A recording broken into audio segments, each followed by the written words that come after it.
अस्सलाम वालेकुम। I hope आप सब ठीक हैं। और जैसा कि हम लोग जो हैं अभी अपने मार्केटिंग के फेज़ में है। With the passage of time हमने जब डिफरेंट मॉड्यूल्स को कवर किया और आफ्टर प्रोडक्ट लॉन्चिंग और listing we were just in the part of marketing, जहाँ पर लास्ट हम लोगों ने मार्केटिंग की डिफरेंट स्ट्रेटजीज पर अपने मॉड्यूल्स को स्टार्ट किया था। ठीक है। अब मार्केटिंग की डिफरेंट स्ट्रेटजीज में हमने स्टार्ट में डिस्कस किया था that was related to organic marketing strategies और ऑप्टिमाइजेशन ऑफ योर लिस्टिंग। उसको हमने डिटेल में डिस्कस किया कि किस तरह से आप ऑर्गेनिकली अपनी लिस्ट को ऑप्टिमाइज करके रैंक हो सकते हैं। किस तरह से कीवर्ड रिसर्च और कीवर्ड इम्प्लीमेंटेशंस आपको करनी है to get the high rank in your market in your marketplace. So in our next stage हम लोगों ने पहले जो marketing strategy को study किया that was totally on the way of organic optimization, product listing और then उसकी optimization, जिसमें हमने different factors को जिक्र किया। अब वही different factors they are really very important। हमने उन सब factors को consider करना है जब हमने अपनी प्रोडक्ट को लॉन्च करना है, और उससे पहले भी और उसके बाद में भी। अभी हम लोग क्योंकि we are in the stage कि हमने अब अपनी प्रोडक्ट को लॉन्च करना है, और हम लोग जो हैं अब ऑप्टिमाइजेशन में नेक्स्ट लेवल, ऑप्टिमाइजेशन के बाद हम नेक्स्ट लेवल मार्केटिंग स्ट्रेटजीज पर आ रहे हैं। That is actually paid marketing strategy. Last हम लोगों ने जो मार्केटिंग स्ट्रेटजी अपनी प्रोडक्ट को ऑप्टिमाइज करने के लिए यूज़ की थी, जिसको सर्च ऑप्टिमाइजेशन कहते हैं, जिसको प्रोडक्ट लिस्टिंग ऑप्टिमाइजेशन कहते हैं, वो हमारे अपने नॉलेज बेस पर था, हमारी अपनी एफर्ट पर था कि किस तरह से हम अपने कीवर्ड को मैक्स अच्छे से यूज़ करेंगे, किस तरह से हम अपनी प्रोडक्ट लिस्टिंग राइटिंग को बेस्ट वे में लिखेंगे, मोस्ट रेलिवेंट लिखेंगे, क्लियर लिखेंगे, इजी टू अंडरस्टैंड लिखेंगे, किस तरह से हम लोग कीवर्ड्स को अपनी लिस्टिंग में एडजस्ट करेंगे कि वो फुली ऑप्टिमाइज्ड हो सके और हमारी जो प्रोडक्ट है वो अच्छी सेल्स जनरेट कर सके। सो हमने वो तमाम तरीकों को समझा, उनको उनको अंडरस्टैंड किया, और वो सब चीज़ों को हमने अडॉप्ट करना है to get the sales, to get the better ranking. ठीक है। तो उन सब चीज़ों पे वर्किंग करने के बाद जब हम प्रोडक्ट को लॉन्च कर देते हैं, तो now we are moving towards the next level strategy. अब लास्ट मैंने आपको कुछ लेक्चर में बहुत डिटेल में रिव्यूज पर बात की थी। सो हम लोग पे पर क्लिक पर बात करने से पहले उसको थोड़ा सा अगर मैं रिव्यू कर दूं, तो मैंने डिटेल में इस चीज़ पर डिस्कस किया था कि you need to have a review on your list. It is really very important कि आपने अपनी प्रोडक्ट पर रिव्यूज़ को लेना है, उसको इंक्रीज़ करने की कोशिश करनी है। स्टार्ट में आपने कोशिश करनी है कि आप रिव्यूज़ को जितना आप मैक्सिमम रिव्यूज़ को जितना आपके रिव्यूज़ मैक्सिमम होंगे, आपकी लिस्टिंग पर अच्छा इम्पैक्ट क्रिएट होगा। ठीक है? सो हम उसकी तरफ बढ़ते हैं। Just a minute.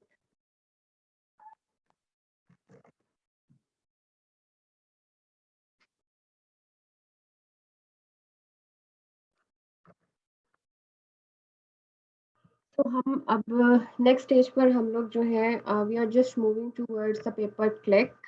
ओके। जिसपे आपने चीज़ का बहुत ख्याल रखना है कि आपने स्टार्ट में जब आप प्रोडक्ट को लॉन्च करते हैं, क्योंकि पेपर क्लिक पे आप आफ्टर प्रोडक्ट लॉन्च काम करेंगे जब आपकी प्रोडक्ट लॉन्च हो चुकी होगी, और प्रोडक्ट लॉन्च करने के बाद आपने सबसे इम्पोर्टेंट चीज़ किस पे फोकस करना है, कि मैंने आपके साथ शेयर भी की थी कुछ वेबसाइट्स, कुछ टेक्निकल वेज जिससे आप अपनी प्रोडक्ट पर रिव्यूज ले सकें। तो it is really very important to start the campaign. आप ये कोशिश करें कि आप अपनी प्रोडक्ट पर कुछ एक्स्ट्रा एफर्ट करके रिव्यूज ले सकें, पॉजिटिव रिव्यूज ले सकें। It is recommended to have 10 to 15 positive reviews on your list। ठीक है। आपकी लिस्ट पर जितने पॉजिटिव रिव्यू होंगे, उससे आप जब अपनी पेड कैंपेन्स पे वर्किंग करेंगे, it will help you as compare to अगर आपकी प्रोडक्ट पर रिव्यूज़ नहीं होंगे या कम होंगे। ये एक माइंडसेट है, एक साइकी है कस्टमर की कि वो अपनी प्रोडक्ट को परचेज़ करने से पहले उसके रिव्यूज़ को देखता है। उसकी वैल्यू को देखता है, उसके ट्रस्ट फैक्टर को देखता है। तो आपकी प्रोडक्ट पर अगर रिव्यूज़ नहीं हैं या नेगेटिव रिव्यू हैं तो वो उससे आपकी सेल पर अफ़ेक्ट होता है। आपके ट्रस्ट फैक्टर बिल्ड नहीं होता आपके कस्टमर की नज़र में। तो अगर आपकी स्टार्ट में आपके पास रिव्यूज़ नहीं है, तो कस्टमर आपकी प्रोडक्ट परचेज़ करने के लिए रिस्क नहीं लेता। आपके साथ और बहुत सारे कंपेटिटर्स हैं जिनके ऑलरेडी रिव्यूज़ हैं, तो वो आपके बजाय उन आपके कंपेटिटर्स को प्रेफ़र करेगा। तो हम लोग भी जब कोई चीज़ परचेज़ करते हैं, तो हमारा यही कंसर्न होता है कि अ, हमें ये पता हो कि प्रोडक्ट अच्छी है या नहीं है, हम जो पैसे खर्च करने जा रहे हैं, ये ज़ाया तो नहीं हो जाएँगे। ट्रस्ट है फैक्टर कितना है मार्केट प्लेस में इस सेलर का, तो हम इन सब चीज़ों को देखते हैं और फिर हम डिसाइड करते हैं कि हमें ये प्रोडक्ट लेनी चाहिए या नहीं लेनी चाहिए, ये हम सब करते हैं। तो सेम आपने एक कस्टमर बन के देखना है और सोचना है, तो आपको ये चीज़ अंडरस्टैंड आप कर सकेंगे कि रिव्यूज़ का होना आपकी लिस्टिंग पर कितना ज़रूरी है। So it is really recommended to have some reviews before starting the PPC marketing strategy. वो इसलिए कि पीपीसी में इन्वेस्टमेंट इन्वॉल्व होती है, आपकी कॉस्ट लग रही होती है, ठीक है? तो वो कॉस्ट आपकी आपके लिए ज़्यादा इफेक्टिव तब होगी, आप इस तरह कॉस्ट लगाते रहेंगे, आप कैंपेन्स चलाते रहेंगे, आपको उस तरह से रिस्पॉन्स नहीं मिलेगा जैसा कि मिलना चाहिए। सो इसलिए बेटर ये होता है कि आप पहले अपनी जो एफर्ट है वो रिव्यूज़ को लेने में लगाएँ। अपनी जो मनी है बेशक उसको आप रिव्यूज़ बाय करें फेवर्स लें या किसी भी तरीके से आप रिव्यूज़ जब लाइक लेकर आएँगे, तो उसके बाद आपकी उससे एक तो आपकी रैंकिंग इम्प्रूव भी होगी और जब आप अपनी पीपीसी कैंपेन्स में काम करेंगे, तो आपको उसमें ज़्यादा फ़ायदा होगा as compare to that time जब आपके पास कोई रिव्यू नहीं होता। तो बजाए इसके कि आप पीपीसी कैंपेन्स पर अपनी मनी को वेस्ट करें, आप प्रॉपर तरीके से जाएँ और द थिंग इज़ कि आपके रिव्यूज़ होने चाहिए, पॉज़िटिव रिव्यूज़ होने चाहिए और it is recommended to have 10 to 15 reviews to start a PPC campaign. Okay. What is actually the PPC campaign? Pay per click. It's a complete platform.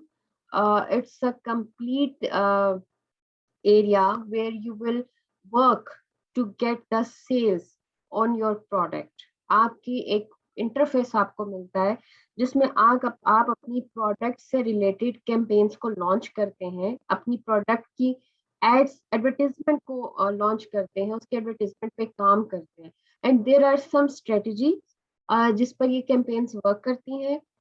There are some tools जिनको हम ख्याल रखते हैं इन campaigns को run करने के लिए और there are some factors we need to understand कि हमने किस चीज को कंट्रोल करना है, किस चीज को कम रखना है, किस चीज को ज्यादा रखना है और ultimately our major goal to get the high volume of sale with low cost of advertisement.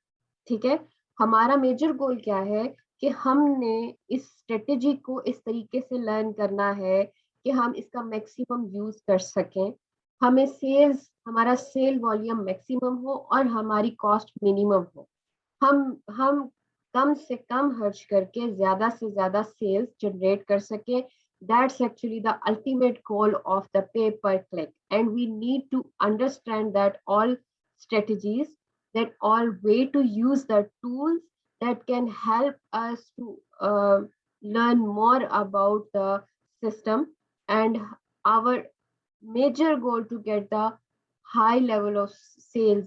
ठीक है, तो आपको हाई लेवल ऑफ सेल्स और जहां पर आप अपनी कॉस्ट को रिड्यूस करने के काबिल हो जाएंगे, तो वो लेवल आपको इन चीजों की टेस्टिंग से आएगा, कैंपेन्स की टेस्टिंग से आएगा।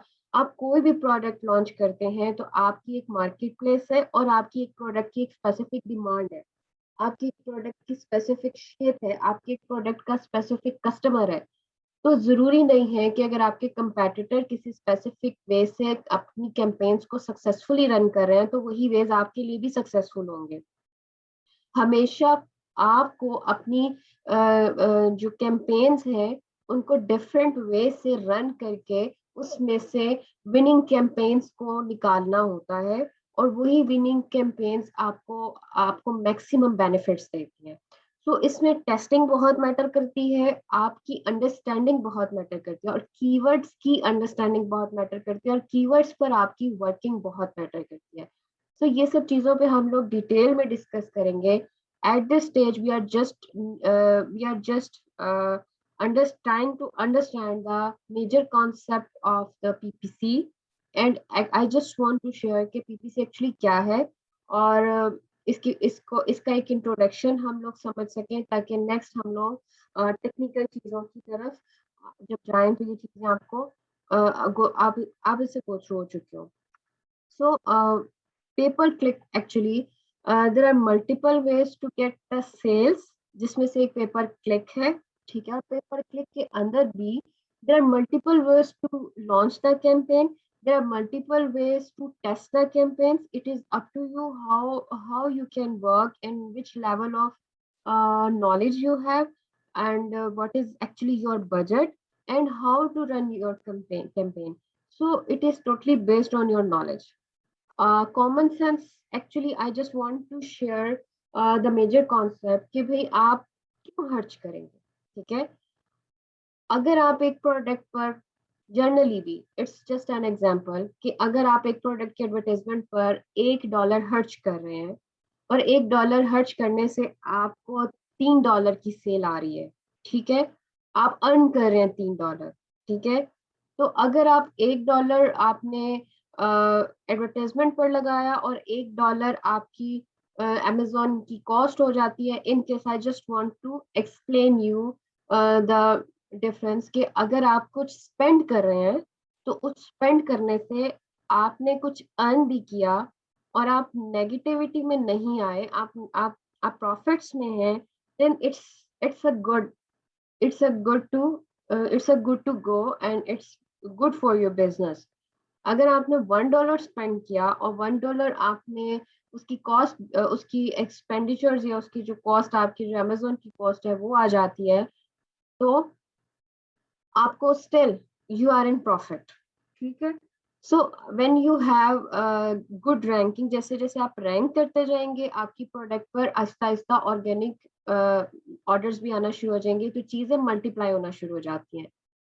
फॉर एग्जाम्पल व्हाट हाँ मतलब लीस्ट केस में क्या हो सकता है? फॉर एग्जाम्पल अगर आपने $1 स्पेंड किया है और आपकी जो आपने अर्न किया है $0.99, सो इट मीन्स कि आप लॉस पे जा रहे हैं, इट मीन्स कि आप नेगेटिव हो रहे हैं। आ, फिर भी फिर भी ultimately you are not in loss. Actually why? Because आप अगर आपने कैंपेन्स रन किए हैं, क्योंकि पीपीसी रन करने का डायरेक्ट मतलब ये नहीं है कि आप स्पेंड कर रहे हैं और आपको सेल आ रही है और ये बात यहीं पे खत्म हो गई है, ऐसा नहीं है। आप एक चीज पे स्पेंड कर रहे हैं, आपको उससे सेल्स आ रही है।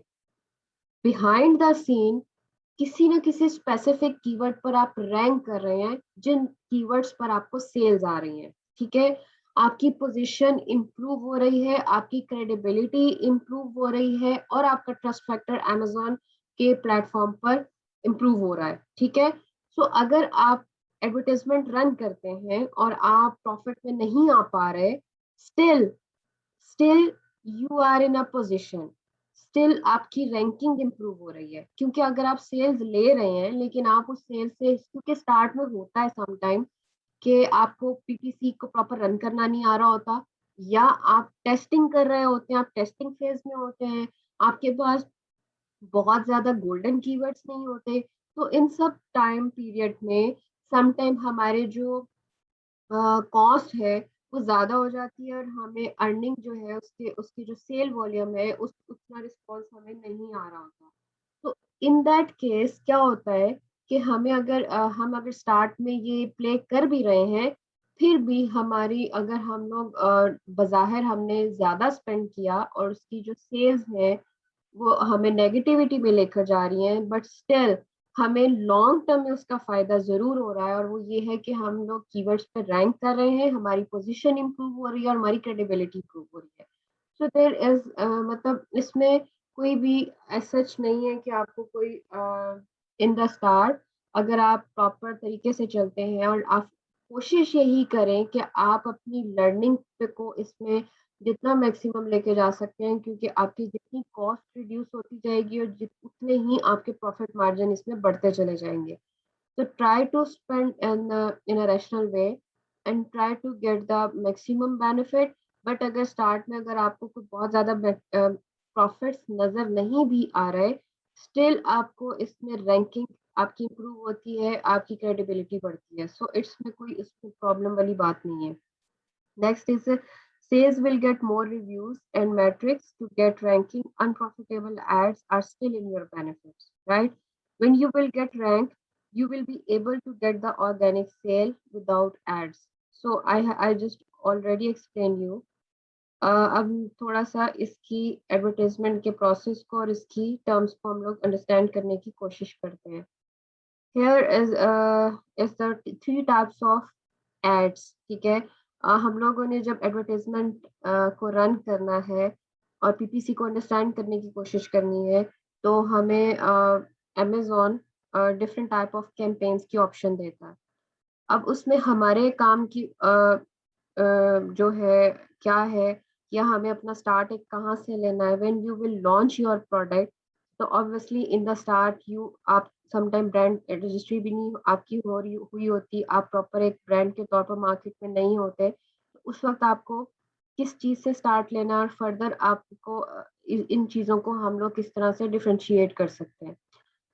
Three type of three type of campaigns you can see in a in on a ad- advertisement, जहाँ पर आप अपनी एडवर्टाइजमेंट को रन करेंगे। यूआरएल इसका जो है, अगर आप इसके यूआरएल को फर्दर जब आपके पास इसका होगा, अ,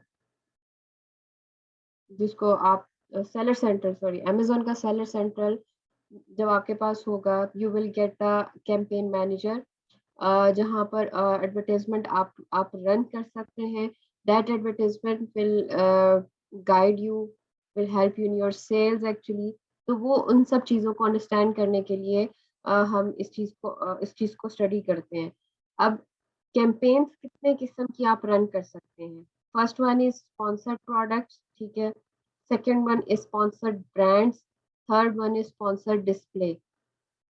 Sponsored products actually promote the product to shoppers actively searching with related keywords or viewing similar product on Amazon.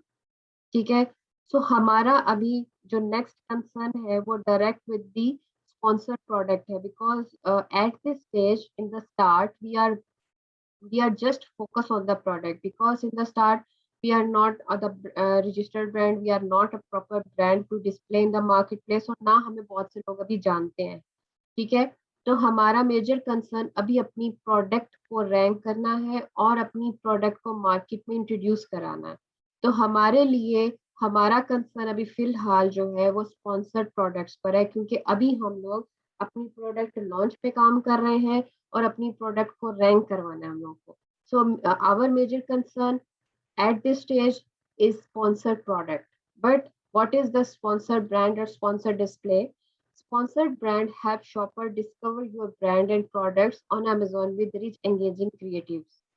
Or sponsored display grow your business by reaching relevant audiences on and off Amazon. Actually, these two type of campaigns only run when you are a brand, when you are a registered brand on Amazon.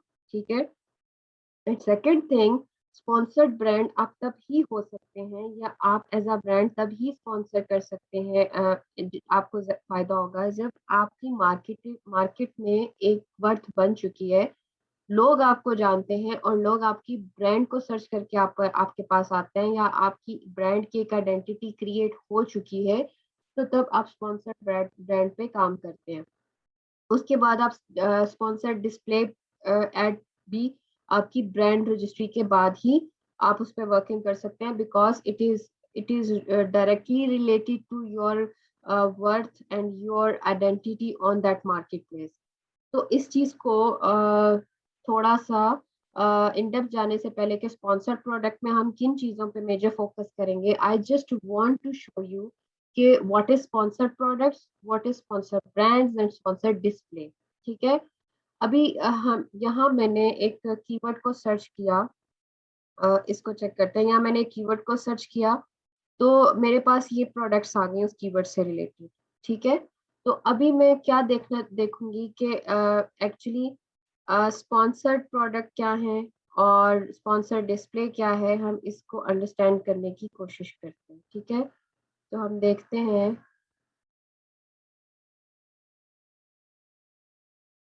अब ये जो चीज है ये आपके सामने आ रही होगी, इसको मैं हाईलाइट कर देती हूँ।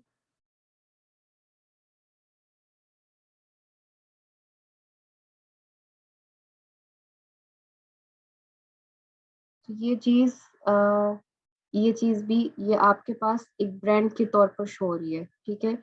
यहाँ पर मैं एक्चुअली जो स्पॉन्सर्ड प्रोडक्ट्स आपको दिखाना चाह रही हूँ उसको भी हम देख लेते हैं। अगर हम दोबारा स्टार्ट पे जाते हैं तो यहाँ पर आपके पास ये जो ये स्पॉन्सर्ड एड्स नजर आ रही हैं आपके पास, ये स्पॉन्सर्ड प्रोडक्ट है। ठीक है। ये प्रोडक्ट के ऊपर एडवर्टाइजमेंट चल रही है, ये भी स्पॉन्सर्ड प्रोडक्ट है। इट मीन्स के इस कैंपेन के अंडर ये कैंपेन रन हो रही है, यानी इस कैटेगरी के अंदर ये कैंपेन रन हो रही है। ये सब जो आपको प्रोडक्ट वाइज स्पॉन्सर शो हो रहा है ये स्पॉन्सर्ड प्रोडक्ट्स है। ठीक है। ये स्पॉन्सर्ड प्रोडक्ट के अंदर कैंपेन्स रन की गई हैं। और जो ऊपर आपको नजर आ रहा है ये चीज ये ब्रांड्स की एडवर्टाइजमेंट है, जिसको हम लोग फर्दर यहाँ पर भी अगर आप देखें तो ये चीज आप ये स्पॉन्सर्ड ब्रांड्स हैं। ठीक है। जो कि इस कैटेगरी में आता है स्पॉन्सर्ड ब्रांड, यानी इस कैटेगरी के अंदर जो कैंपेन्स रन की गई हैं वो कुछ इस तरह से शो होंगी आपके सामने ये। ठीक है। सो ये आपको एज अ ब्रांड शो करता है। फिर अगर हम डिस्प्ले में आते हैं तो डिस्प्ले को हम लोग अगर चेक करें, अगर आप कोई कीवर्ड सर्च करें और कीवर्ड सर्च करके आप कोई प्रोडक्ट को फाइंड करने जाएंगे तो आपको जो डिस्प्ले ऐड है वो कुछ इस तरह से शो होगी। ठीक है। क्योंकि आपकी जो एडवर्टाइजमेंट है ये किसी भी स्पेसिफिक कीवर्ड के अगेंस्ट आती है। तो हम जब कोई भी कीवर्ड सर्च करके कोई प्रोडक्ट को परचेज करने जाते हैं एज अ कस्टमर, तो हमें जो डिस्प्ले ऐड है वो इस फॉर्म में नजर आती है। ये भी डिस्प्ले ऐड है और ये भी डिस्प्ले ऐड है। So I just want to show you कि हम लोगों के सामने डिस्प्ले ऐड भी शो हो रही होती है, ब्रांड स्पॉन्सर्ड ब्रांड भी शो हो रही होती है और स्पॉन्सर्ड प्रोडक्ट भी। तो आपको अब आपके लिए ये आइडेंटिफाई करना थोड़ा इजी हो जाएगा कि एक्चुअली डिस्प्ले ऐड किसको बोलते हैं, डिस्प्ले ब्रांड स्पॉन्सर्ड ब्रांड क्या है और स्पॉन्सर्ड प्रोडक्ट क्या है। तो इसको आप आइडेंटिफाई कर सकेंगे और it will help you understand the कि आपको इन तीनों कैंपेन्स में से एक्चुअली आपके मतलब की कैंपेन्स या एट दिस स्टेज आपके आपकी वर्किंग किस कैंपेन पर होगी, वो है स्पॉन्सर्ड प्रोडक्ट। बिकॉज स्टार्ट में you are not a brand. ठीक है। और अब जब तक आप ब्रांड नहीं है तो आप बाकी दोनों प्रोडक्ट्स पे अभी दोनों टाइप की स्पॉन्सर्ड एक्टिविटीज या कैंपेन्स पे काम नहीं कर सकते। तो हमारे लिए अभी जिस चीज पे काम करना है वो है स्पॉन्सर्ड प्रोडक्ट्स। ठीक है। तो अभी हम स्पॉन्सर्ड प्रोडक्ट को देखते हैं। तो स्पॉन्सर्ड प्रोडक्ट में हम लोग जो मेजर हम लोग जिन चीजों को थोड़ा अंडरस्टैंड करेंगे इन आवर नेक्स्ट लेक्चर, तो उसमें हम लोग क्या चीज अंडरस्टैंड करेंगे कि हम लोगों ने स्पॉन्सर्ड प्रोडक्ट पे एक्चुअली कैंपेन्स क्रिएट करनी है। ठीक है। और उन कैंपेन्स पे हम लोगों ने ये देखना है कि हमने डेली बजट कितना सेट करना है, कैंपेन्स के नाम और उसके डिफरेंट एड ग्रुप्स कैसे बनाने हैं, हमने कीवर्ड को टारगेट कैसे करना है, क्या हमें ऑटोमेटिक टारगेटिंग करनी है या मैनुअल टारगेटिंग करनी है। ऑटोमेटिक टारगेट में क्या होता है कि हम जो अमेजोन जो है वो खुद जो है वो ऑटोमेटिकली आपकी प्रोडक्ट से मोस्ट रेलिवेंट कीवर्ड को आपकी कीवर्ड सर्चेस के थ्रू आपकी प्रोडक्ट को स्पॉन्सर करता है या उस पर एडवर्टाइजमेंट चलाता है। Amazon will target keywords and products that are similar to the product in your ad. ठीक है। कि आपकी प्रोडक्ट से मोस्ट रेलिवेंट और सिमिलर कीवर्ड पर जब रिसर्च सर्च होगी या कस्टमर उसको सर्च करेगा, तो आप जो मोस्ट रेलिवेंट कीवर्ड जो आपकी प्रोडक्ट से रिलेटेड होंगे, आप उनके अंदर एडवर्टाइजमेंट शो करने लगेंगे। और मैनुअल टारगेट और अमेज़न इसको खुद सेलेक्ट करेगा। आप अमेज़न को कोई इंस्ट्रक्शंस नहीं देंगे, आप ऑटोमेटिक पे लगा देंगे और अमेज़न खुद कीवर्ड्स गैदर करेगा और मोस्ट रेलेवेंट कीवर्ड के अगेंस्ट आपकी प्रोडक्ट को डिस्प्ले कर देगा। मैनुअल टारगेटिंग में क्या होता है? चूज कीवर्ड्स और product to target shopper searches and set custom bids. कि मैनुअल टारगेट में आप अमेज़न की मर्जी पर चीजों को नहीं छोड़ते, आप मैनुअली कीवर्ड को सेलेक्ट करते हैं, अपनी मर्जी के कीवर्ड्स डालते हैं और अपनी मर्जी के सर्च टर्म को सेलेक्ट करते हैं और खुद आप कस्टम बिड्स करते हैं। आप अपनी मर्जी का एक बिड्स आपकी जो बिड स्ट्रेटेजी है वो आपके आपके अपने नॉलेज पर डिपेंड करती है। बिड स्ट्रेटेजी आप डिसाइड करती हैं, सर्च टर्म आप डिसाइड करती हैं, कीवर्ड्स आइडियाज आप डिसाइड करती हैं। तो आपके जो मैनुअल टारगेटिंग है, it is totally depends on you, how you will run your advertisement. So दोनों टाइप की एडवर्टाइजमेंट पे काम होता है, दोनों टाइप की कैंपेन्स पे काम होता है, but in a start you can start with automatic targeting, but for a specific time period to get the most relevant keyword. But in a long term you need to work on the manual targeting, but manual targeting के लिए आपका knowledge होना, आपका grip होना और आपकी understanding होना बहुत ज़रूरी है। बट स्टिल स्टार्ट में ये सब चीज़ें टेस्टिंग के बाद ही आती हैं। Testing matters a lot. Daily budget it totally depends on you. आप $5 रखें, आप $10 रखें, आप $25 रखें, $100 रखें, totally depends on you. Campaign की बिडिंग स्ट्रेटेजी हम चूज करते हैं कि हम लोग जो भी कैंपेन रन करेंगे उसके अगेंस्ट हम लोग क्या हर कीवर्ड पर कितनी बिड्स, किस लिहाज से कितनी बिड हम रखते हैं और हमारी क्या बिड स्ट्रेटेजी ऐसे एक्चुअली वर्क करती है। जब कोई भी कीवर्ड सर्च किया जाता है, तो हर कंपैटिटर जो कि आपके जो डिफरेंट कंपैटिटर्स हैं, जब वो एडवर्टाइजमेंट चलाते हैं, तो वो एक बिड देते हैं कि हमारे मतलब ये हमारा कोई भी कीवर्ड है, कोई भी स्पेसिफिक कीवर्ड है, तो इस कीवर्ड के अगेंस्ट ये मेरी बिड है। और अमेज़न फिर एनालाइज़ करता है और जिसकी बिड स्ट्रेटेजी जो जो कि मैक्सिमम अमेज़न को मोस्ट रेलेवेंट कीवर्ड के अगेंस्ट हाई, अगर आप बिड स्ट्रेटजीज यूज करते हैं, अगर आप हाई बिड ऑफर करते हैं, तो it is best chance to get the display as compare to your competitor. कि जब जहां पर फिर कंपटीशन आ जाता है, वहां पर फिर हाई बिड जो है वो विन करती है to display in front of the customer.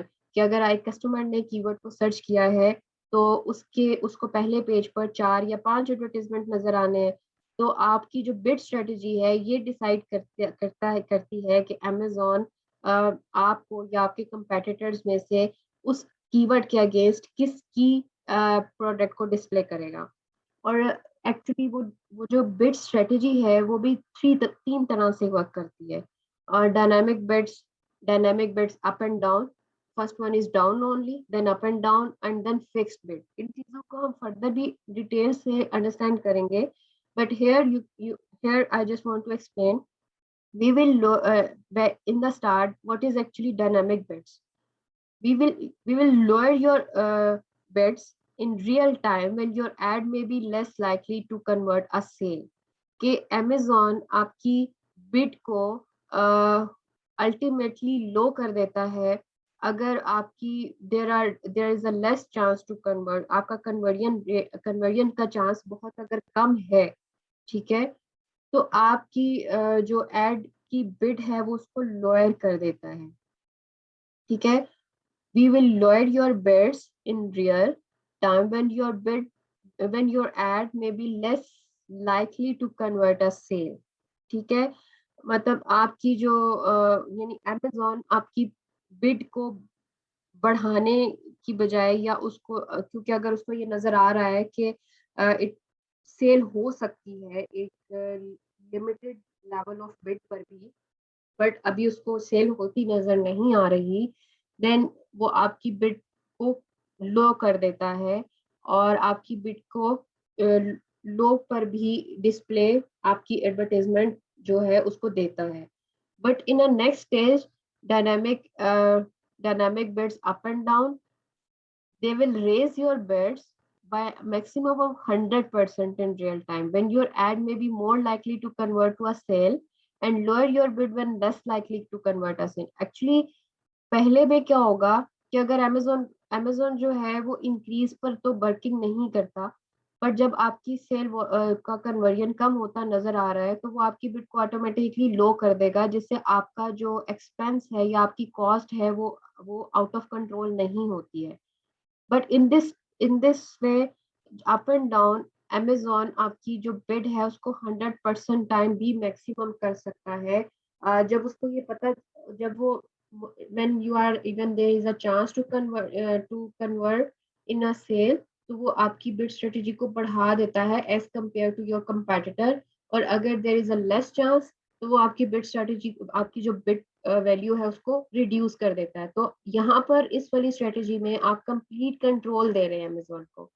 सो इस वे में आपकी जो कॉस्ट है वो बहुत अप जा सकती है, because it is not in your control, but in some cases in this way we can get a good conversion because Amazon हमारी बिड के साथ खुद प्ले करता है। ऑल्दो कि हमारी कॉस्ट इंक्रीज हो रही होती है समटाइम नहीं हो रही होती, but Amazon will play with your